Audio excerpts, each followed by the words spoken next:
We have to be thankful and always cognizant, and I stand here filled with gratitude for what's been done for us, that we would arrive at a time in our history when we would have a Grand Chief representing the Queen in Victoria, representing in the office of Lieutenant Governor. Who would have thought, I heard over and over again, that we would see a day when the chiefs of British Columbia were invited to a meal with the Queen's representative in Victoria. It had never happened before.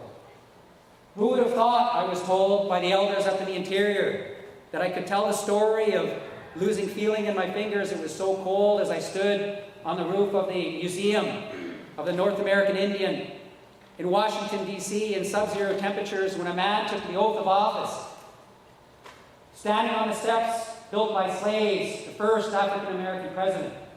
The elders up in the interior, First Nations elders, with tears in their eyes, saying, who would have thought the day would come?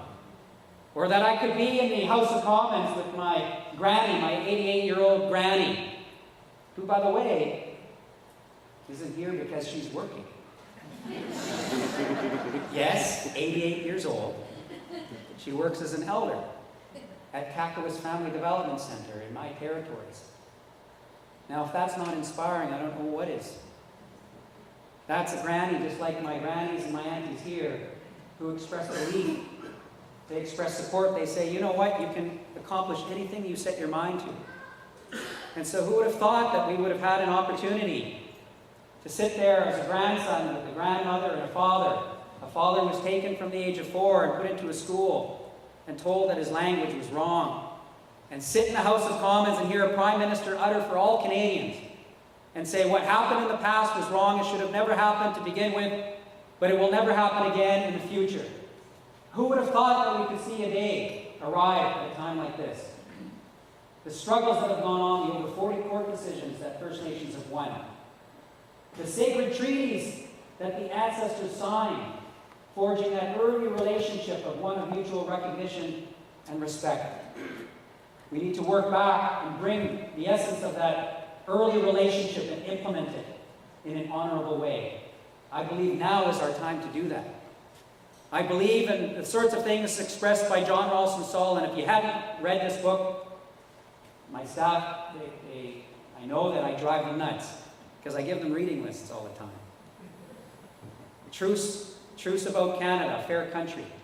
John Ralston Saul says that don't ever forget that the essence of this country was built on the early relationship with Aboriginal people. Don't forget that the Mohawks were allies in the war against the United States. Never forget that New England might be up near Nova Scotia if it wasn't for the Mi'kmaq and the Maliseets. Never us forget that it was Métis people as well. That we are Indigenous brothers and sisters. And today, who are they looking to ensure that Canadian sovereignty in the Arctic remains firm? It's the Inuit. It's our Indigenous brothers and sisters in the North. The very same people who remind us that they have a right to be cold.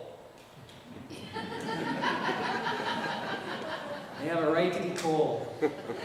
And isn't that so true? And it's a reminder about what's going on in the world and the planet. It's our time, in my view, to return to a leadership role in caring for the environment. That today, there are deaths happening in places like Bangladesh because of changes in the weather patterns. People suggest, well, it doesn't have to do with me. But the climate is changing. It's being severely impacted. Things are happening to the environment. I had the deep privilege of going on a little fishing expedition with Mr. Hansen. He brought me out on his boat. We were out there fishing for sturgeon, and he graciously made sure that the DFO minister, the Minister of Fisheries, caught the biggest one. Very supportive man, making sure that we move along the recognition of our need to be stewards of the land, to take care of it. And so today, with the support of my family, I want to thank them all, Nancy and Tyson and Tara. Stand up just for a second so that people can see the people we've been referring to. Very, very fun.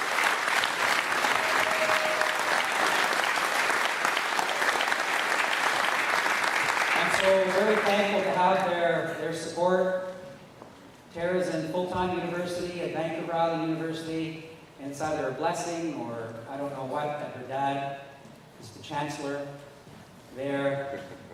And we've become such good friends with Ralph Nielsen. I'd like you to stand, President of Vancouver Island University. Thank you so much for being here.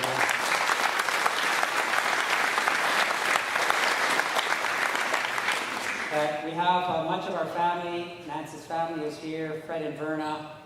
If you could stand and be acknowledged, as I saw you back there.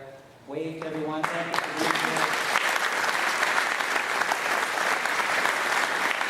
And my parents are in Germany. They're teaching at a university, and that's, for those of you who know my parents, that's my parents. They travel around the world. And I'm so appreciative to have family here and your support. You've seen the materials, and you can get a sense for really all that I'm doing, I think, is expressing what I've heard. That the four aspects are that families and communities are first. And that's what got I think that's what got expressed tonight. That it is about family. You saw the laws come out tonight. And that's about the rights and title that we hold, we've got a sacred responsibility for. That's the sacred treaties, Roland, like yours, that you have responsibility for giving effect to up in Treaty 8 and the other number of treaties that are there. It's also about building an economy that has an eye towards conservation and caring for the environment. It's a recognition that chiefs like the ones that you see here have been under a 2% spending cap for over a decade. It's chiefs like these who have to find some ways to ensure there's clean water, to make sure that there's adequate housing, to try to create jobs and economies. And it's one of the most difficult roles that you will find. Chiefs in our communities are the hardest working people I know. They're the ones with the least amount of resources. And their jurisdiction is often not respected or supported. That is what drives us together. It's the conditions in our communities, it's the plight of the children that draws us together. And so finally, it's about building strong First Nation governments. It's about recognizing that we need to overcome these divisions, the on and off reserve. New ones have crept in about north and south. The idea that some are so fortunate to learn their language and others are not. That some have treaties, old sacred treaties, and others don't. That some have signed modern treaties and others are trying to negotiate them. Politically, these are the very issues that have divided our people. And so it's for that very reason that I'm so deeply appreciative that in addition to Rhonda as co-chair and the rest of our staff, Chris Lewis and Reynold are here, that Grand Chiefs Doug Kelly and Grand Chief Stuart Phillip accepted my invitation to co-chair along with Rhonda this effort.